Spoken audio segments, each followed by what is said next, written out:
ശബരിമല മകരവിളക്കിന് ദിവസങ്ങൾ മാത്രം ശേഷിക്കെ മകരവിളക്ക് ദർശനത്തിനുള്ള ക്രമീകരണങ്ങൾ സന്നിധാനത്ത് പുരോഗമിക്കുന്നു. മകരവിളക്ക് പ്രമാണിച്ച് ജനുവരി 13 വൈകുന്നേരം 5 മണിക്ക് പ്രസാദ ശുദ്ധിക്രിയകൾ നടക്കും. ജനുവരി 14 ഉഷപൂജയ്ക്ക് ശേഷം ബിംബശുദ്ധിക്രിയകളും നടക്കും. ജനുവരി 15 മകരവിളക്ക്. മകരജ്യോതി ദർശനത്തിനെത്തുന്ന 1.5 ലക്ഷത്തിലധികം പേർക്ക് അന്നദാനത്തിന് പുറമെ സൗജന്യ ഭക്ഷണം നൽകും. മകരവിളക്ക് മഹോത്സവവുമായി ബന്ധപ്പെട്ടെത്തുന്ന ഭക്തർക്ക് പരമാവധി സൗകര്യങ്ങൾ ഏർപ്പെടുത്തിയിട്ടുണ്ടെന്ന് Thiruvithamkoor Devaswom board president PS Prashanth പറഞ്ഞു. മകരവിളക്കിന് മുന്നോടിയായുള്ള ക്രമീകരണങ്ങൾ വിലയിരുത്താൻ ദേവസ്വം ബോർഡ് പ്രസിഡന്റ് PS പ്രശാന്തിന്റെ നേതൃത്വത്തിലുള്ള സംഘം മകരവിളക്ക് വ്യൂ പോയിന്റുകളിൽ പരിശോധന നടത്തിയതിന് പിന്നാലെയാണ് പ്രതികരണം.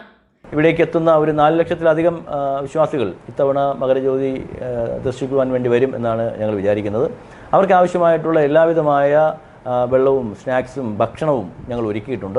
ഇത്തവണ പുതുതായി ഞങ്ങൾ ചെയ്തിരിക്കുന്നത് 14-15 ദിവസങ്ങളിലായി ഇവിടെ സന്നിധാനത്തും പാണ്ടിത്താവളത്തും മറ്റ് പ്രദേശങ്ങളിലും ദർശനത്തിനായി മകരജ്യോതി ദർശിക്കുവാൻ നിൽക്കുന്ന ഏതാണ്ട് 1.5 ലക്ഷത്തോളം ആളുകൾക്ക് സൗജന്യമായി ഭക്ഷണം വിതരണം ചെയ്യുവാനുള്ളൊരു തീരുമാനം ദേവസ്വം ബോർഡും സർക്കാരും എടുത്തിട്ടുണ്ട്. എല്ലാ പ്രാവശ്യവും നിങ്ങൾക്കറിയാം, കഴിഞ്ഞ 60 ദിവസമായി ഇവിടെ അന്നദാനമുണ്ട്. അന്നദാനത്തിന് പുറമെയാണിത്. അന്നദാനത്തിന് പുറമെ ഏതാണ്ട് 1.5 ലക്ഷത്തോളം ആളുകൾക്ക് 14-ാം തീയതിയും 15-ാം തീയതിയും ഭക്ഷണം കൊടുക്കുവാൻ വേണ്ടി, അന്നദാനം കൊടുക്കുവാൻ വേണ്ടി കൂടി തീരുമാനം സർക്കാരും ദേവസ്വം ബോർഡും എടുത്തിട്ടുണ്ട്. ഞങ്ങൾക്ക് ഭക്തരോട് പറയുവാനുള്ള ഒറ്റ കാര്യം, പരമാവധി 10 സ്ഥലങ്ങളിലായി 10 പോയിന്റുകളിലായി മകരജ്യോതി ദർശിക്കുവാനുള്ള സംവിധാനങ്ങൾ ഉണ്ടാക്കിയിട്ടുണ്ട്. അവിടേക്കുള്ള ബാരിക്കേഡുകളും വൈദ്യുതി സംവിധാനങ്ങളും ഒക്കെ, പ്രകാശ സംവിധാനങ്ങളും ഒക്കെ നമ്മൾ ഒരുക്കിയിട്ടുണ്ട്. 4 ലക്ഷത്തിലധികം ഭക്തർ മകരജ്യോതി ദർശിക്കുമെന്നാണ് കരുതുന്നത്. അവർക്ക് ആവശ്യമായ എല്ലാവിധ സൗകര്യങ്ങളും ഒരുക്കിയിട്ടുണ്ട്. വെള്ളം, സ്നാക്സ്, ഭക്ഷണം എന്നിവ വിതരണം ചെയ്യും.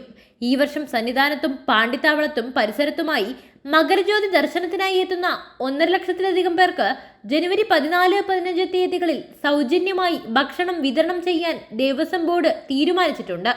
കഴിഞ്ഞ 60 ദിവസമായി അന്നദാനം നൽകുന്നുണ്ട്. അന്നദാനത്തിന് പുറമെയാണ് ഭക്ഷണം വിതരണം ചെയ്യുന്നത്. പരമാവധി 10 പോയിന്റുകളിൽ മകരജ്യോതി ദർശനത്തിനുള്ള സംവിധാനമുണ്ടാകും.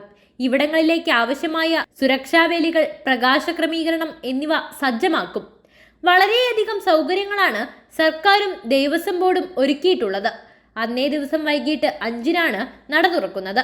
5:15 തിരുവാഭരണ ഘോഷയാത്രയെ സ്വീകരിക്കുവാനായി ശരംകുത്തിയിലേക്ക് ദേവസ്വം ബോർഡ് അധികാരികൾ പോകും.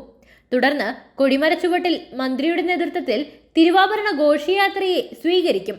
തുടർന്ന് തിരുവാഭരണങ്ങൾ ദീപാരാധനയിലേക്ക് ആനയിക്കും. ദീപാരാധനയോട് അനുബന്ധിച്ചാണ് ജ്യോതി തെളിയുക. പോലീസും വനപാലകരും നൽകുന്ന നിർദ്ദേശങ്ങൾ ഭക്തർ കർശനമായി പാലിക്കണം. ഇഴജന്തുക്കളുടെയും വന്യമൃഗങ്ങളുടെയും വിഷച്ചെടികളുടെയും കാര്യത്തിൽ ജാഗ്രത പാലിക്കണം.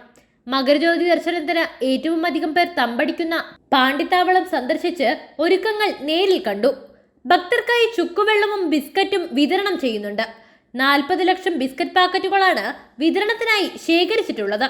ജ്യോതി ദർശനത്തിനായി 10 വ്യൂ പോയിന്റുകളാണ് ക്രമീകരിച്ചിട്ടുള്ളത്. പാണ്ടിത്താവളം വാട്ടർ ടാങ്കിന് മുൻവശം, മരാമത്ത് കോംപ്ലക്സിന് മുൻവശത്തെ തട്ടുകൾ, BSNL ഓഫീസിന് വടക്ക് ഭാഗം, കൊപ്രാക്കളം, സന്നിധാനം തിരുമുറ്റം മുകൾ ഭാഗവും താഴെയും, മാളികപ്പുറം ക്ഷേത്ര പരിസരം, അപ്പാച്ചിമേട്, അന്നദാന മണ്ഡപത്തിന് മുൻവശം തുടങ്ങിയവയാണ് വ്യൂ പോയിന്റുകൾ. ഇവിടെ തമ്പടിക്കുന്നവരുടെ സുരക്ഷ ഉറപ്പാക്കുന്നതിനുള്ള നടപടികളും സ്വീകരിക്കുന്നുണ്ട്.